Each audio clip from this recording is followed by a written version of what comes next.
Break के बाद एक बार फिर से बहुत स्वागत है आपका। अब खबरें वॉर जोन से। मिडल ईस्ट में हालात भयानक होते चले जा रहे हैं। सीरिया की जंग में अब नया मोड़ आ गया है।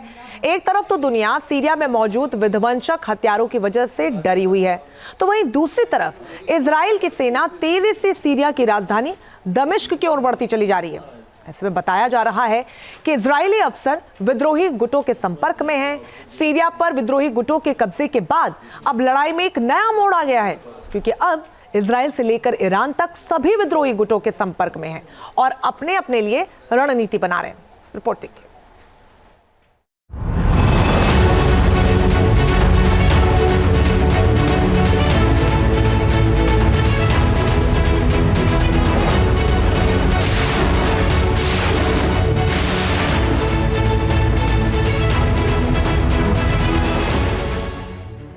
क्या सीरिया के हथियारों पर इजराइल का कब्जा हो जाएगा?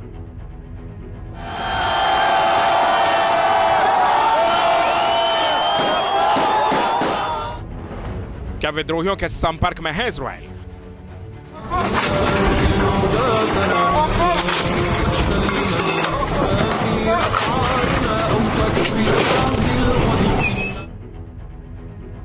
इजराइल ने सीरिया की राजधानी दमिश्क पर धावा बोल दिया।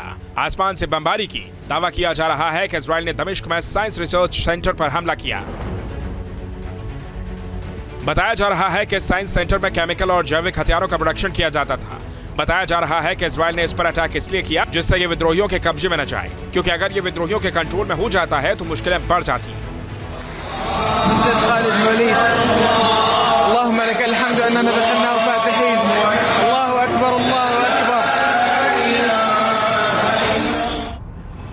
ये रिसर्च सेंटर सीरियाई सरकार की एक एजेंसी है जिसे scientific studies and research centre के नाम से भी जाना जाता है।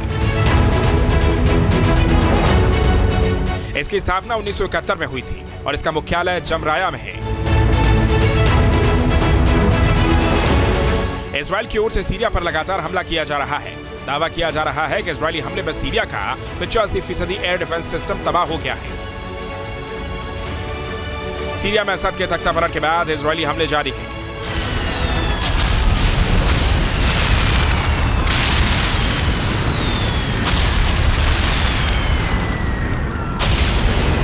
इजराइल अपने आप में एक नई लड़ाई लड़ रहा है सीरिया के अगेंस्ट, क्योंकि उसे दिख रहा है कि सीरिया इस समय कमज़ोर है, इस समय बिखरा हुआ है, इस समय डिस्टर्ब्ड है, इस समय अनऑर्गेनाइज्ड है। सीरियन फोर्सेस अनऑर्गेनाइज्ड है। जो सो कॉल्ड विद्रोही वहाँ डेमोक्रेटिक विद्रोही जो हैं उनका इस समय वहाँ पर हावी पना है।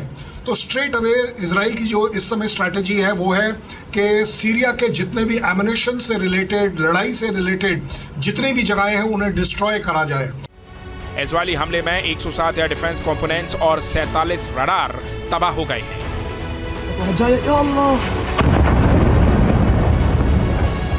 इससे पहले रविवार और सोमवार को भी इजराइल ने सीरियाई एयरबेस पर हमला किया था। सीरिया के हथियार डिपो को भी टारगेट किया था। इजराइल के हमले में सैकड़ों मिसाइल, 27 लड़ाकू विमान और 24 हेलीकॉप्टर तबाह हो गए।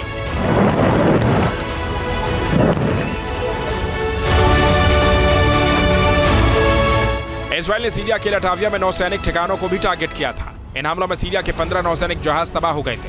दावा किया जा रहा है कि इजराइल इन हमलों के लिए 1800 से ज्यादा हथियारों का इस्तेमाल किया गया था।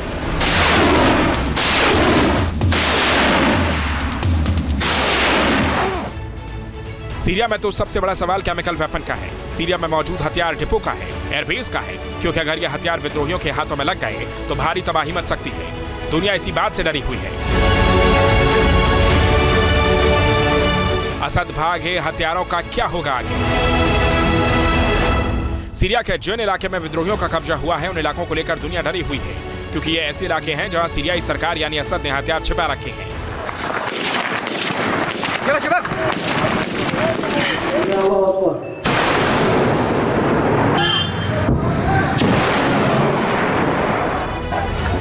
सबसे बड़ी बात तो यह है कि सीरिया की राजधानी दमिश्क में विद्रोहियों का कब्जा हो गया है, लिहाजा अब सारा कंट्रोल विद्रोहियों के पास है।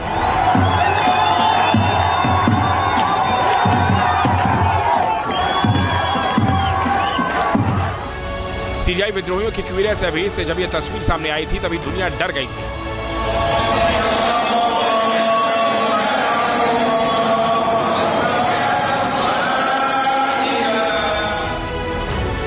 क्योंकि यह सीरिया का बेहद ही अहम एयरबेस है, जहां पर विद्रोहियों ने L-39Z-8 ट्रेनिंग एयरक्राफ्ट को अपने कब्जे में ले लिया था।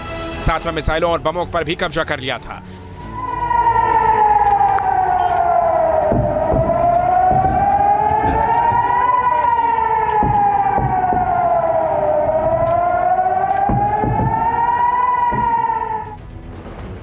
सीरियाई विद्रोहियों ने एक Mi-8 हेलीकॉप्टर और पेंटसर S-1 एंटी एयरक्राफ्ट मिसाइल और गन सिस्टम को कब्जा जमा लिया था।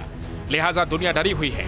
मिडिल ईस्ट में टेंशन का माहौल है। परेशान तो इजराइल भी है। लिहाजा इजराइल सीरिया पर हमला भी कर रहा है और विद्रोहियों के गुट से संपर्क भी साध रहा है।